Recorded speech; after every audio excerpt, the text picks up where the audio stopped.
ஓம் ஸ்ரீ ஸ்ரீம். வணக்கங்க. மறுபடியும் அனைவரையும் சேனலில் சந்திப்பதில் மிக்க மகிழ்ச்சி அடைகிறேன். இந்த பதிவில் நாம் பார்க்க இருக்க போகிறது மகாதீபம், திரு அண்ணாமலையாரின் மகாதீபம், திரு அண்ணாமலை தீபத்தை பற்றி தான் நாம் இதில் பார்க்க போகிறோம். பிறக்க முக்தி திருவாரூரில், இறக்க முக்தி காசியம்பதியில், மதுரை திரு ஆலவா என்று சொல்ல முக்தி, ஆனால் நினைக்க முக்தி தருவது திரு அண்ணாமலை மட்டும்தான். அதனால் நினைச்சாலே நமக்கு முக்தி கிடைச்சிடும்.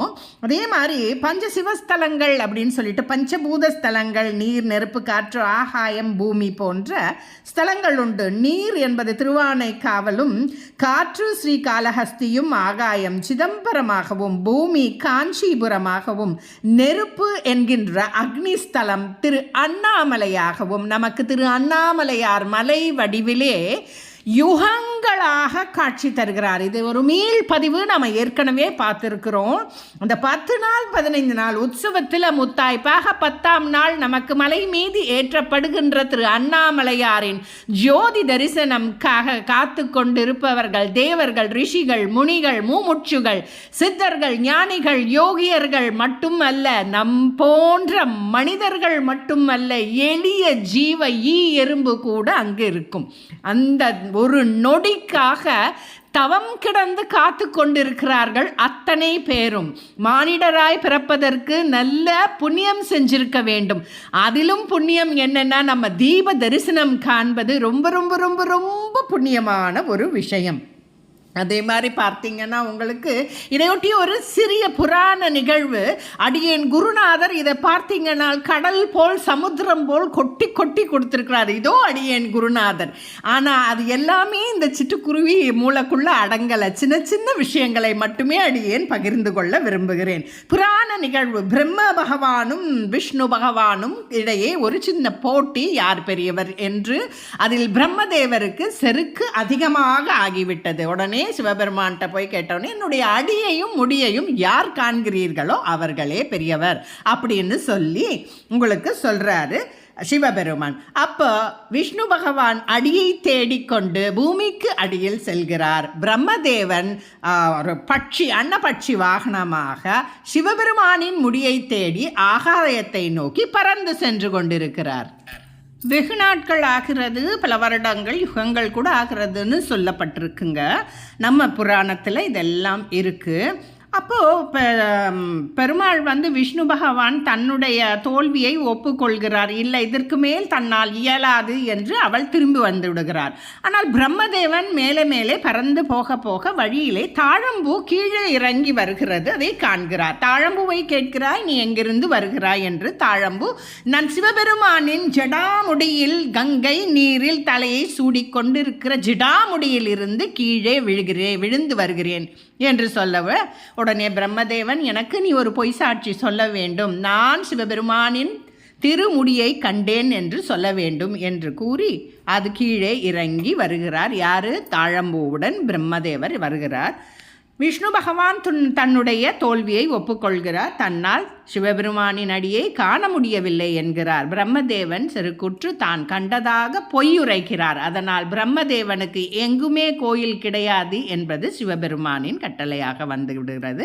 ஆனால் தான் இன்றளவும் தாழம்பூவும் சிவபெருமான் பூஜைக்கு உகந்ததாக கருதப்படுவதில்லை.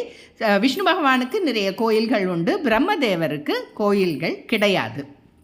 இதுதான் அவர் இந்த மாதிரி தீப்பிழம்பாக அடிமுடி காண ஒனா அண்ணாமலை ஜோதி என்று இதை புகழ்வார்கள் பெரியவர்கள். வள்ளலார் போன்றவர்கள்லாம் அந்த ஜோதியை பற்றி நிறைய புகழ்ந்து பாடிக்கிறாங்க. இது பார்த்தீங்கன்னா ஒரு 10 நாள் திருவிழாவாக வருகிறது. உங்களுக்கு இந்த வருடம் பார்த்தீங்கன்னா முதல் நாள் கொடியேற்றம் 24 நவம்பர் 2025 அன்று காலையில் தொடங்குறது. உங்களுக்கு துவஜாரோகணம் அப்படின்னு பார்த்து பார்த்தீங்கன்னா அந்த கொடியேற்றம் நடக்கின்ற ஒரு நிகழ்ச்சியை பார்க்கும்போது அது இறங்கும் போதும் பார்க்கணுன்னு சொல்லுவாங்க. அடுத்து 2வது நாள் பார்த்தீங்கன்னா 25/11/2025 காலை சூரிய பிரபை வாகனம், மாலையில் வெள்ளி இந்திர விமானம் என்கின்ற ஒரு அற்புதமான திருவிழாவாக கொண்டாடப்படும் ஒரு அற்புதமான நாள். அடுத்த நாள் 3ஆம் நாள் 26/11/2025 அன்னைக்கு பார்த்தீங்கன்னா காலையில் சிவபெருமானும் உண்ணாமுலை தாயாரும் பூத வாகனம், மாலையில் சிம்ம வாகனம், வெள்ளி அன்ன வாகனத்தில் நமக்கு காட்சி தருவார்கள்.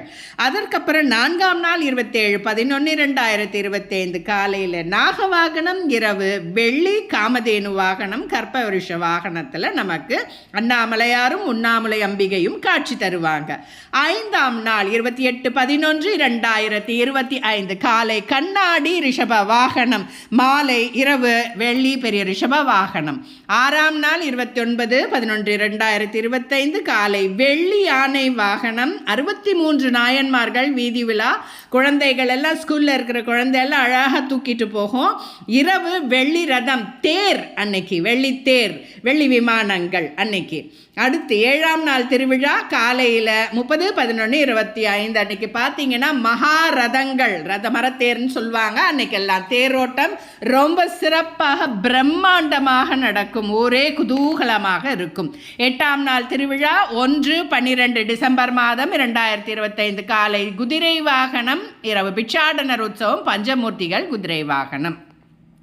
அடுத்த நாள் 9ஆம் நாள் திருவிழா அன்னைக்கு பார்த்தீங்கன்னா நீங்கள் ரொம்ப ஒரு அற்புதமான ஒரு திருவிழா பார்த்தீங்கன்னா காலையில் புருஷமுனி வாகனம், இரவு பார்த்தீங்கன்னா கைலாச வாகனமும் காமதேனு வாகனமும் நமக்கு இரவில் நடக்கக்கூடிய ஒரு அற்புதமான 9ஆம் நாள் திருவிழாவாக நமக்கு வருகிறது. அதை அடுத்து முத்தாய்ப்பாக நமக்கு 10ஆம் நாள் அன்று அதிகாலையில் பார்த்தீங்கன்னா பரணி தீபமும், மாலை அன்னைக்கு 6 மணிக்கு ஒரு வேட்டு வைப்பாங்க, டமால்னு ஒரு பட்டாசு வரும் பார்த்தீங்கன்னா மலை மீது மலை உச்சியிலே நமக்கு அன்னைக்கு இரவு மகாதீபம் ஏற்றப்பட்டு அண்ணாமலையாரின் தரிசனம் நமக்கு கொடுப்பாரு.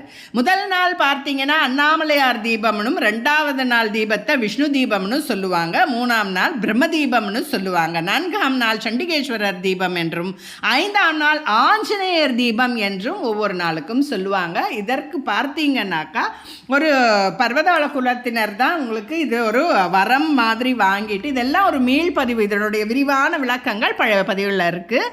அவங்க செம்பழர்கள் அவங்க மட்டும்தான் மலை மீது ஏற அனுமதி. மலை மீது ஏறி சிவபெருமானுக்கு அங்கே போய் நெய் அந்த கொப்பரையில் சேர்த்து பெரிய மீட்டர் கணக்கில் காடா துணியை போட்டு திரியாக வைத்து கிட்டத்தட்ட ஒரு 10-15 நாள் வரையிலும் அந்த காற்றுக்கேற்றால் போல் இந்த தீபம் நமக்கு கண்களுக்கு தரிசனம் தரும். இது மட்டும் இல்லாமல் மகர ஜோதி என்று ஐயப்பன் கோயிலையும் ஒரு ஜோதி உண்டு. இந்த ஜோதி தரிசனங்கள் நிறைய விசேஷங்களை கொண்டது. அது பற்றி விரிவான விளக்கங்கள் பழைய உங்களுக்கு பதிவுகளில் இருக்குது. தீபங்களின் மகிமை, அதை கொஞ்சம் போய் பார்த்துக்கோங்க. இதே மாதிரி திரு அண்ணாமலையார் தீபத்திலையும் நிறைய விசேஷங்கள் பற்றியும் சொல்லப்பட்டிருக்கு. இந்த மாதிரி நாம் இந்த வருட தீப உற்சவத்தை நாம் ரொம்ப அழகாக போய் நாம் பார்க்கலாம். இது மாதிரி பஞ்ச சபைகள்னு இருக்குது உங்களுக்கு, சிதம்பரம், திருநெல்வேலி, அந்த மாதிரி அந்தந்த இடத்துல எங்களுக்கெல்லாம் போக முடியலன்னா கூட நீங்கள் கவலைப்பட வேண்டாம். உலகத்தில் எங்கே இருந்தாலும் 6 மணிக்கு சிவபெருமானுக்கு நீங்கள் நல்ல அந்த தளிகை மாதிரி எல்லாம் செஞ்சு, கிருத்திகை அன்னைக்கு முருகனுக்கும் விசேஷம் இல்லையா, அந்த கிருத்திகை விரதம் ஆரம்பிக்கக்கூடிய ஒரு அற்புதமான உன்னதமான ஒரு நாளாகவும் இந்த நாள் விளங்குகிறது. நம்ம காலையிலிருந்து 3/4 பாகம் எல்லாரும் விரதமாக இருந்து மாலை தீப ஜோதி தரிசனம் பார்த்து நாம் படையலிட்டு வடை பாயாசத்துடன் சிவபெருமானுக்கும் முருகனுக்கும் படைத்து விட்டு அதற்பிறகுதான் எல்லாருமே உணவு ஏற்பார்கள். அதே மாதிரி வீட்டில் விளக்கு ஏற்றுறதும் முதல்ல அண்ணாமலையார் ஜோதி ஏற்றப்படுவதை கண்ட பின்புதான் வீட்டில் எல்லாரும் விளக்கேற்றுவாங்க, வாசல்லாம் விளக்கேற்றுவாங்க. வகை வகையான விளக்குகள் ஏற்றுவது ரொம்ப சிறப்பு. பழைய காலத்தில் எல்லாம் உங்களுக்கு பார்த்தீங்கன்னா அந்த ஒரு இலை இருக்கும் உங்களுக்கு, அந்த இலைய அடியில் வச்சுட்டு அது மேலே கொஞ்சமாக பசுஞ்சாணம் வச்சு அது மேலே அகல் வச்சு ஏற்றுறது உண்டு. பூவரச இலைன்னு சொல்லுவாங்க. இல்லை உங்களுக்கு ஏதானு பக்கத்தில் இலைய இருந்தாலும் நீங்கள் பாருங்கள். ஆனால் தரையில் வைக்காதீங்க. இல்லை வாழை இலையோ தையலையோ ஏதோ ஒன்று வச்சு அடியில் வச்சுட்டு ஏற்றுங்க. 108 தீபங்கள் ஏற்றுவது ரொம்ப சிறப்பு. வெள்ளி, தங்கம், பித்தளை, செம்பு அந்த மாதிரி நிறைய வகையான தீபங்களை அன்னைக்கு ஏற்றுறது. எங்கெங்கே தீபம் எரியுதோ அங்கெல்லாம் அண்ணாமலையாரின் தீபங்கள் வந்து நமக்கு அதில் ஊடுருவி நமக்கு அதில் அருளை தரும் அப்படிங்கிறது தான் ஒரு விசேஷம். உலகத்தில்ன்னு இல்லை, இந்த லோகத்தில் நீங்கள் எங்கேருந்து அண்ணாமலையாரை நினைச்சாலுமே அன்னைக்கு மகா புண்ணியம் தரும். அந்த மாதிரி அன்னைக்கு விசேஷமாக விரதம் இருந்து எல்லாரும் அண்ணாமலையாருக்கு அறுசுவை உணவு படைத்த பிறகு தங்களுடைய விரதங்களையும் அன்னைக்கு நிறைவேற்றிப்பாங்க. நம்ம என்னெல்லாம் நினைக்கிறோமோ அதெல்லாம் கொடுப்பாரு. நினைக்க முக்தி தரும் அண்ணாமலையாரின் திருப்பாதம் பணிந்து இந்த பதிவை இந்த அளவிலே குருநாதருடைய அருளுடன் நிறைவு செய்து கொள்கிறேன். மற்றொரு பதிவில் உங்களை சந்திக்கிறேன். இந்த பதிவுகள்லாம் உங்களுக்கு பிடித்திருந்தால் கட்டாயம் லைக் செய்யவும், ஷேர் செய்யவும், சப்ஸ்கிரைப் செய்யவும் மறந்து விடாதீர்கள். நல்ல விஷயங்களை 4 பேருக்கு எடுத்து சொல்லுங்கள். இப்போ நம்ம ஒரு விஷயம் செய்ய முடியலனாலும் அது அடுத்தவங்க செய்யும் போது அந்த புண்ணிய சக்தி, அந்த ராயல்ட்டி நமக்கும் கிடைக்கும். அதனால தான் எப்பயுமே நல்ல விஷயங்களை நாம் 4 பேருக்கு சொல்லணும். புறம் பேசுறதுக்கு பதிலாக இந்த மாதிரி நாம் பேசிக்கலாம். நன்றி. மற்றொரு பதிவில் உங்களை சந்திக்கிறேன். இது ஒரு மீள் பதிவு தான். இதனுடைய பழைய பதிவுகள் ஒரு 4-5 வருஷத்துக்கு முன்னாடியே இருக்குது. நன்றி, வணக்கம்.